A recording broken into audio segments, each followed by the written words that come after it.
कार्तिक मास के पंच पर्व यानी कि धनतेरस, नरक चौदस, दीपावली, गोवर्धन पूजा और भाई दूज पर दीपदान का विशेष महत्व है। कहते हैं कि दीपदान करने से जीवन में धन धान्य और सुख समृद्धि आती है। आज भविष्य दर्पण में हमारी चर्चा का विषय भी दीपदान ही है। इन पंच उत्सवों में क्या है दीपदान का अलग अलग महत्व, दीपदान करने की क्या है सही विधि, धनतेरस, नरक चौदस और दीपावली में कैसे और कितने जलाने चाहिए हमें दिए और कैसे दीपक जलाकर 9 ग्रहों की शांति भी की जा सकती है, ये सब जानेंगे हम आज डॉक्टर दीपिका शर्मा जी से। तो चलिए कार्यक्रम की शुरुआत करते हैं और उनसे जानते हैं कि आखिरकार दीपदान का क्या महत्व होता है। डॉक्टर दीपिका जी, अगर हम शुरुआत करें तो सबसे पहले यही जानना चाहेंगे कि दीपदान का महत्व क्या है। श्रुति, दीपदान का अर्थ होता है कि आप दीपक जला के अपने जीवन में धर्म और ज्ञान का उजाला लाएं, आप अपने जीवन में धर्म और ज्ञान का प्रकाश लाएं और अज्ञान और अधर्म का अंधकार आप अपने जीवन से हटाएं। पौराणिक समय से हमारे देश में और अनेक प्रांतों में ये प्रथा चलती आई है कि धनतेरस, नरक चौदस, दीपावली, गोवर्धन पूजा और भाई दूज के दिन पे हम अपने घर में दीपक जलाते हैं और उन दीपक जला के अलग अलग दिशाओं में उनको रख के परमात्मा की आराधना करते हैं और उनसे हम ये प्रार्थना करते हैं कि हमारे जीवन में जो अंधकार है वो उसको दूर करें और हमारे जीवन में प्रकाश का उत्सव लाए, धर्म का उत्सव लाए, ज्ञान का उत्सव लाए। तो दीपदान एक बहुत ही विशेष कार्य है जो इन दिनों पे होता है और दीपदान का सीधा सीधा अर्थ ये होता है कि हम दीपक को जलाकर अपने जीवन में उजाला लाएं। चलिए अब ये जानते हैं कि कार्तिक मास के पंच पर्व यानी कि धनतेरस, नरक चौदस, दीपावली, गोवर्धन पूजा और भाई दूज पर दीपदान की परंपरा क्यों है और इन पर्वों पर दीपदान करने का क्या फल हमें मिलता है। डॉक्टर दीपिका शर्मा जी, चारों पांचों दिन जो खास होते हैं, 5 दिन की हम बात करें, क्यों दीपदान किया जाता है और ऐसा करने से हमें क्या फल मिलता है। श्रुति, जैसे कि मैंने बताया कि हम दीपदान की प्रथा इसके लिए है कि हम दीपक जला के अपने जीवन में ज्ञान और धर्म का उत्सव लाते हैं। एक हम ज्ञान और धर्म की हम प्रकाष्ठा लाते हैं और अज्ञान और अधर्म से हम मुक्ति पाते हैं। साथ ही साथ यूँ कहा जाता है कि दीपदान करने से न केवल इस जन्म में, इस जीवन में हमें अन्न, धन, धान्य, वैभव और संपत्ति मिलती है, परंतु मृत्यु उपरांत भी हमें मोक्ष प्राप्त होता है और हम नरक जाने से बचते हैं। तो इसलिए इन दिनों में दीपदान का बहुत महत्व है। ये दीपदान का अर्थ केवल पौराणिक कथाओं से नहीं जुड़ा, इसका एक बहुत ही इन्वायरमेंटल रीजन भी है। जब भी हम नदी पे या किसी सरोवर के तट पे या तालाब पे दीपक जलाते हैं या अपने घर के दहलीज पे ही दीपक जलाते हैं तो हम कहीं ना कहीं इन्वायरमेंट को प्रोटेक्ट कर रहे हैं, क्योंकि नदियां, सरोवर, तालाब हमारे इन्वायरमेंट के बहुत इम्पोर्टेंट पार्ट्स हैं और अगर हम यहाँ पे दीपक जलाते हैं और इनकी आराधना करते हैं तो कहीं ना कहीं हम अपने इन्वायरमेंट की प्रोटेक्शन कर रहे हैं और उसकी हम रिस्पेक्ट कर रहे हैं। तो दीपदान का अर्थ केवल रिलीजियस प्रैक्टिसेस से नहीं है, इसका बहुत ही मेजरली इम्पोर्टेंट जो फंक्शन है वो इन्वायरमेंट की तरफ ध्यान देना है कि अपने वातावरण को आप स्वच्छ रखें और स्वच्छ रखने से आपका जीवन सक्सेस की तरफ अवश्य जाएगा। दीपदान करने की क्या है सही विधि, जानेंगे डॉक्टर दीपिका शर्मा जी से थोड़ी देर में, लेकिन फिलहाल एक दर्शक हमारे साथ जुड़ गए हैं गुड़गांव से। धीरज जी, स्वागत है आपका, अपना सवाल करें, लेकिन उससे पहले अपने जन्म की तारीख, समय और स्थान बताएं। डॉक्टर नमस्कार। नमस्कार। मेरा नाम धीरज वर्मा है और मेरा डेट ऑफ बर्थ है 14 जनवरी 1985 और मेरा जन्म स्थान बुलंदशहर। जन्म स्थान क्या है? बुलंदशहर। बुलंदशहर। जन्म का समय बताएं। जन्म का समय सुबह 4 बजे के आसपास का है मैम। जी धीरज जी, सवाल बोलें। मेरा ये है कि अभी तक लाइफ में थोड़ा सा स्ट्रगल ही चल रहा है, थोड़ा सा ये पूछना है कि आगे कुछ ये ओके होगा या नहीं होगा और मुझे जॉब भी चेंज करना है तो वो कब तक चेंज करना चाहिए। जी, सब कुछ देखते हैं कि आपकी कुंडली क्या कुछ कहती है। 1985 में इनका जन्म हुआ है। धीरज जी जानना चाहते हैं जॉब को लेकर, भविष्य को लेकर। धीरज जी, प्रोग्राम में जुड़ने के लिए आपका बहुत धन्यवाद। आपका हॉरोस्कोप मेरे सामने है। धीरज जी, आपके हॉरोस्कोप में फंडामेंटली वृश्चिक लगन का हॉरोस्कोप है और आपके हॉरोस्कोप में फंडामेंटली 2 प्रॉब्लम ये है कि वृश्चिक लगन में ही शनि आ गए हैं केतु के साथ, सप्तम भाव में राहु आ गए हैं। इसकी वजह से आपको जिंदगी में बहुत कठिनाइयां, बहुत ऑब्स्टिकल्स उठाने पड़ रहे हैं। आप शनिवार को शाम के समय आप पीपल के पेड़ पे आटे का दीपक करें और साथ ही साथ आप हर शनिवार को आप बहते पानी में 5 नारियल बहाएं। साथ में आप एक काम अवश्य कीजिएगा कि हर मंगलवार को आप 250 ग्राम बताशे मंदिर में आप दान कीजिए। ऐसा करने से आपके जीवन में उन्नति आएगी और 6 से 8 महीने में आपको जीवन में राहत मिलनी शुरू हो जाएगी। मसूरी से अक्षत जुड़ गए हैं, स्वागत है आपका। अपने जन्म की तारीख, समय और स्थान बताएं। 16/9/84 का जन्म है। 1984 जी। जन्म का समय स्थान बताएं। समय दोपहर के 2 बजे है और स्थान मसूरी ही है। जी, सवाल बोलें। सवाल ये है कि कोई भी काम नहीं बनता, इतनी मेहनत करने के बाद भी कुछ हल नहीं निकल रहा। हर बार हर चीज में प्रॉब्लम आ रही है। देखते हैं कि आपकी कुंडली क्या कुछ कहती है, क्यों आप इतनी कोशिश मेहनत करते हैं और फल नहीं मिलता है। आइए देखते हैं। अक्षय जी, प्रोग्राम में जुड़ने के लिए आपका बहुत धन्यवाद। आपका हॉरोस्कोप मेरे सामने है, धनु लगन का हॉरोस्कोप है और इसमें आपका जो राहु है चंद्रमा के साथ षष्ठम भाव में बैठा है। षष्ठम भाव एक हॉरोस्कोप में शत्रु का घर होता है, कर्जे का घर होता है, रोग का घर होता है और राहु की ही महादशा चल रही है। आप हर शनिवार को बहते पानी में 5 नारियल बहाएं। साथ ही साथ में आप हर सोमवार को भगवान शंकर के मंदिर जाएं, कच्ची लस्सी और गंगा जल वहां चढ़ाएं और ओम नमः शिवाय की एक माला करें।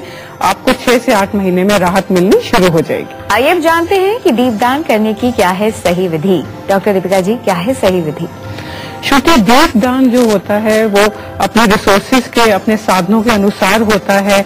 अगर आपको कोई नदी या कोई सरोवर या कोई तालाब उपलब्ध नहीं है तो आप अपने घर में, आप अपने मंदिर में सबसे पहले आप दीपक जलाएं और फिर उस दीपक से आप अपने ईष्ट देवता की प्रार्थना करके, माता महालक्ष्मी और भगवान श्री विष्णु की प्रार्थना करके आप उसके बाद सबसे पहला जो दीपदान होता है वो दक्षिण दिशा में होता है। वो यम देवता के लिए होता है। धनतेरस के दिन, नरक चौदस के दिन और दीपावली के दिन जो सबसे पहला दीपक समर्पित होता है वो यम देवता को होता है।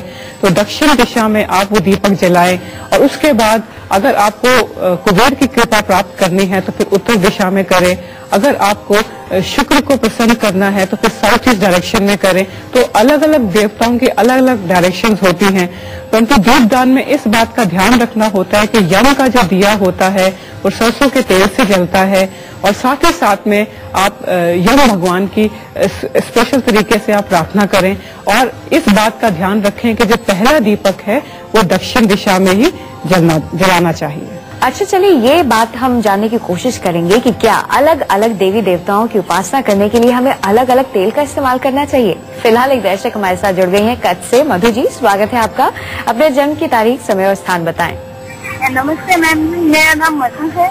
मैं राजस्थान जोधपुर में मेरा जन्म हुआ है। 27/3 और 83 है बर्थडे। 27/3/83 जी। हाँ मैम, मैं अपने हस्बैंड। समय बताइए, जन्म का समय बताइए। 11:05 सुबह का। और जन्मी आप राजस्थान में हैं? राजस्थान जोधपुर में। जी जी मधु जी, सवाल बोले। हाँ मैम, मेरे हस्बैंड के बारे में पूछना है प्रश्न। वो अभी जॉब चेंज कर रहे हैं, तो जो जॉब चेंज कर रहे हैं वो उनके लिए कैसे रहेगी, सुटेबल रहेगी या वहाँ पे प्रोग्रेस होगी? और मैम दूसरा प्रश्न मेरा ये है कि मैंने एक स्कीम में भाग लिया है, तो उसमें क्या मेरे को अच्छा गिफ्ट हासिल होगा? देखते हैं कि आपकी कुंडली मधु जी क्या कुछ कहती है। मधु जी, प्रोग्राम में जुड़ने के लिए आपका बहुत धन्यवाद। आपका हॉरोस्कोप मेरे सामने है, मिथुन लगन का हॉरोस्कोप है और सिंह राशि है आपकी।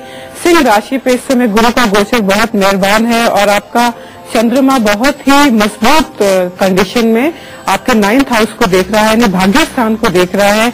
आपने जो सवाल पूछा था कि आपको किसी कंपटीशन में सक्सेस मिलेगा, तो अवश्य मिलेगा, तो इस बात का ध्यान रखिएगा कि इस समय आपकी मंगल की महादशा चल रही है।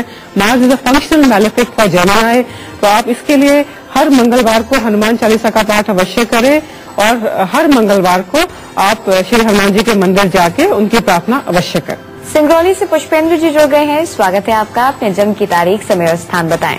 पुष्पेंद्र जयपाल बोल रहा हूँ, सुन पा रहे हैं? जी जी जी, अपने जन्म की तारीख, समय और स्थान बताएं। जी, मेरी जन्म की तारीख है 27/7/81।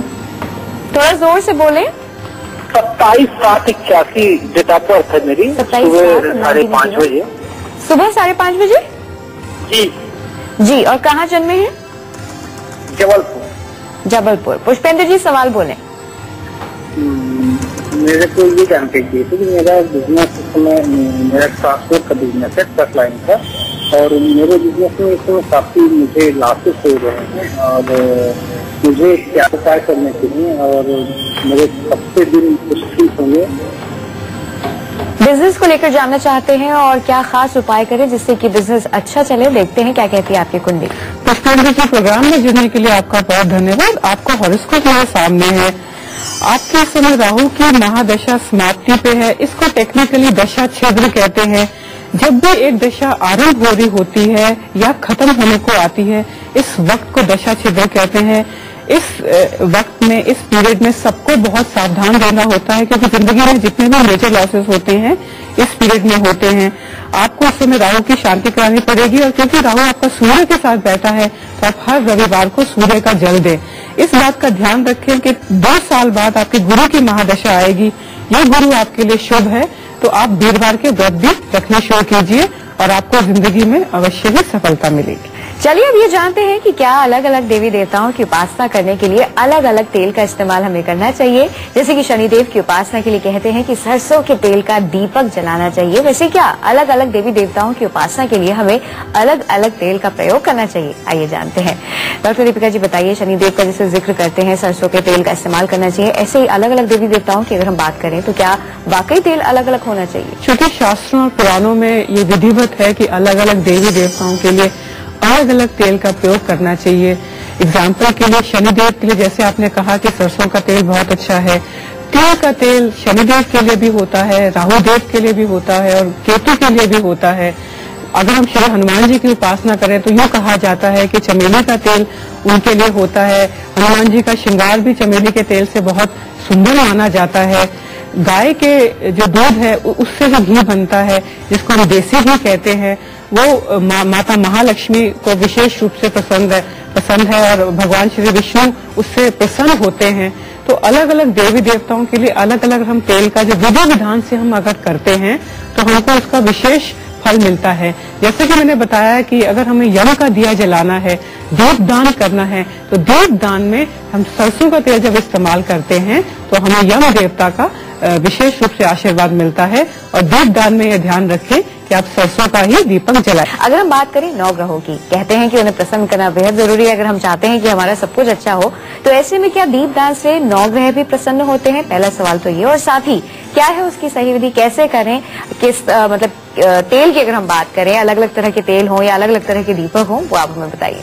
श्रुति, जहाँ तक नवग्रहों का सवाल है तो हम दीप दान करते हैं तो नवग्रहों की अवश्य शांति होती है, क्योंकि दीप दान का यही अर्थ होता है कि हम अपने जीवन में धर्म और ज्ञान का प्रकाश उत्सव लेके आए, सत्य की विजय कराएं और धर्म की विजय कराएं। तो दीप दान में इस बात का ध्यान रखना है कि आपको अपना जो दीपक है, एक दीपक अवश्य ही दक्षिण दिशा में करना है। दक्षिण दिशा में करने से आपके घर में अकाल मृत्यु नहीं आती, क्योंकि वो यम का कॉर्नर है, यम का स्थान है। तो आपको कभी आपके घर में अकाल मृत्यु का प्रवेश नहीं होता, कभी दुर्घटनाएं नहीं आती, आपकी काया जो है वो निरोगी रहती है और सदा ही आपके घर में अन्न, धन, धान्य, वैभव और माता महालक्ष्मी का संपूर्ण आशीर्वाद रहता है। तो घर में दीप दान करते समय दक्षिण दिशा में करेंगे तो यम देवता प्रसन्न होंगे, और अगर पश्चिम दिशा में करेंगे, अगर आपके हॉरोस्कोप में शनिदेव आपको त्रासित कर रहे हैं, आपकी साढ़ेसती चल रही है, आपके ऊपर ढैया लगा है, तो दक्षिण दिशा के बाद आप पश्चिम दिशा में दीपक अवश्य जलाएं ताकि शनि की शांति हो। नॉर्थ डायरेक्शन जो होती है भगवान कुबेर की होती है। अगर आपके हॉरोस्कोप में मरकरी त्रासित है या फिर आपको जीवन में धन की बहुत अभाव हो रहा है, कमी हो रही है, तो कुबेर की दिशा यानी कि उत्तर दिशा में आप दीप जरूर जलाएं।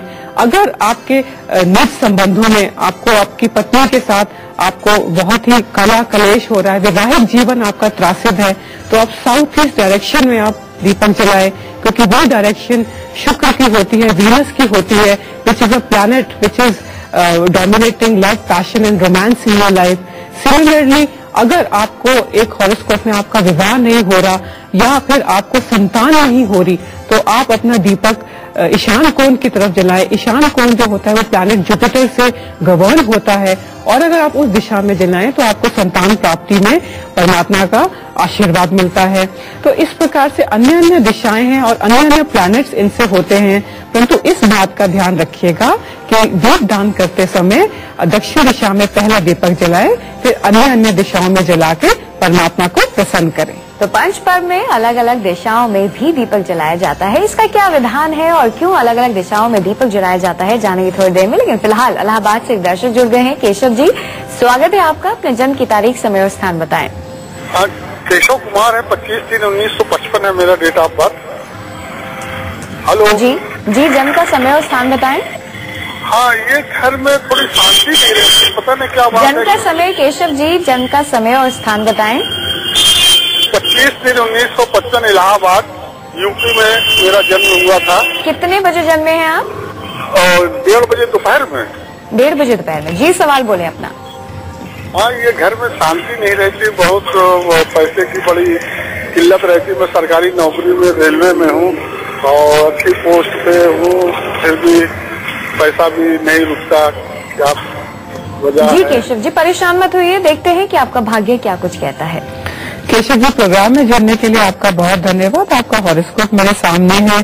इस समय देखिए आपकी राहु की महादशा चल रही है। ये राहु आपका धनु राशि में बैठ के, सप्तम भाव में बैठ के आपके जीवन में बहुत अभाव दे रहा है। आपको राहु का बीज मंत्र 1 माला डेली करनी पड़ेगी। साथ ही साथ में हर शनिवार को, पहले शनिवार को किसी अंधालय में आपको भोजन कराना पड़ेगा।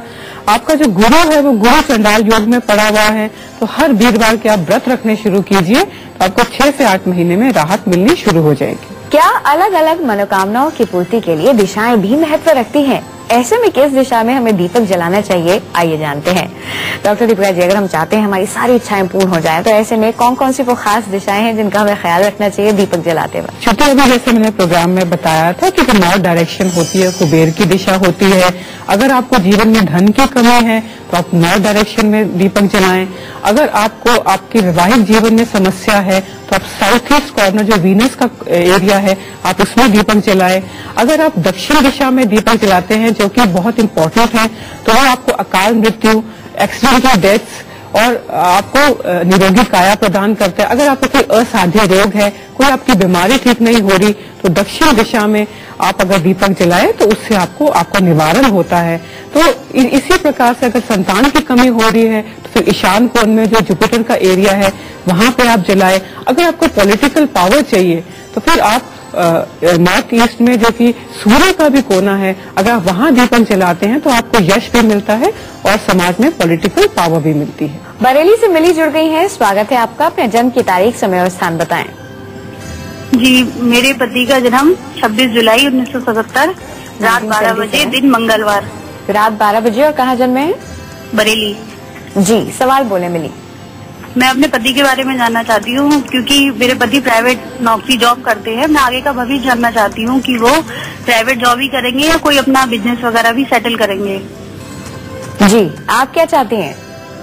जी, मैं तो बिजनेस चाहती हूँ। बिजनेस में अगर वो करें तो मतलब क्या उपाय हमें उनके लिए करना चाहिए? जी मिली, देखते हैं कि आपके पति की कुंडली क्या कुछ कहती है। मोदी जी, प्रोग्राम में जुड़ने के लिए आपका बहुत धन्यवाद। आपके हस्बैंड की कुंडली मेरे सामने है। देखिए, मेष लगन की कुंडली है और इस समय उनकी केतु की महादशा चल रही है। ये केतु 12वें घर में यानी कि नुकसान के घर में बैठा है।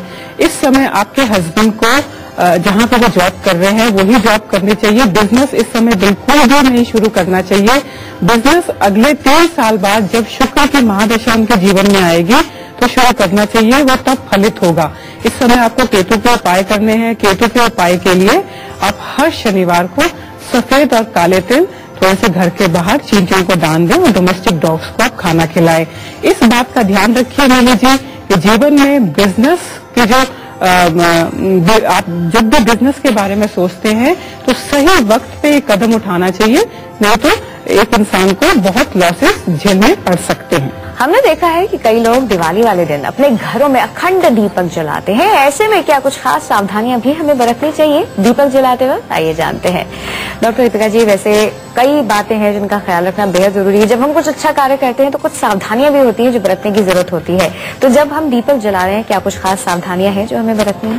क्योंकि बेसिकली दीपावली के जितने भी त्योहार हैं, जो 5 त्योहार हैं, धनतेरस है, नरक चौदस है, दीपावली, फिर गोवर्धन पूजा और भाई दूज, इसका एक ही अर्थ है कि ज्ञान और धर्म का हर तरफ बोलबाला होना चाहिए और आपके जीवन में ज्ञान और धर्म का प्रवेश होना चाहिए।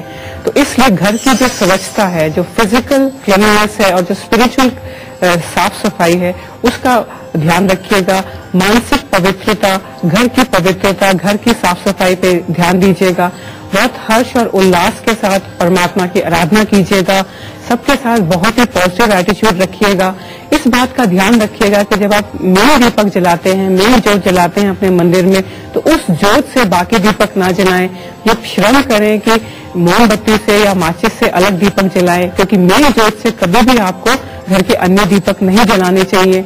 इस बात का ध्यान रखें कि इन पर्वों में, इन त्योहारों में बड़े बूढ़ों का, वृद्धों का, घर की स्त्रियों का, घर के बच्चों का विशेष ध्यान रखें। अपने पड़ोसियों के साथ अच्छा व्यवहार रखें और सबको बहुत प्रसन्नता से सबको आशीर्वाद दें और सबके साथ जो है परमात्मा से विशेष रूप से आशीर्वाद मांगे कि आपके जीवन में ज्ञान और धर्म की रोशनी और प्रकाश का प्रवेश हो।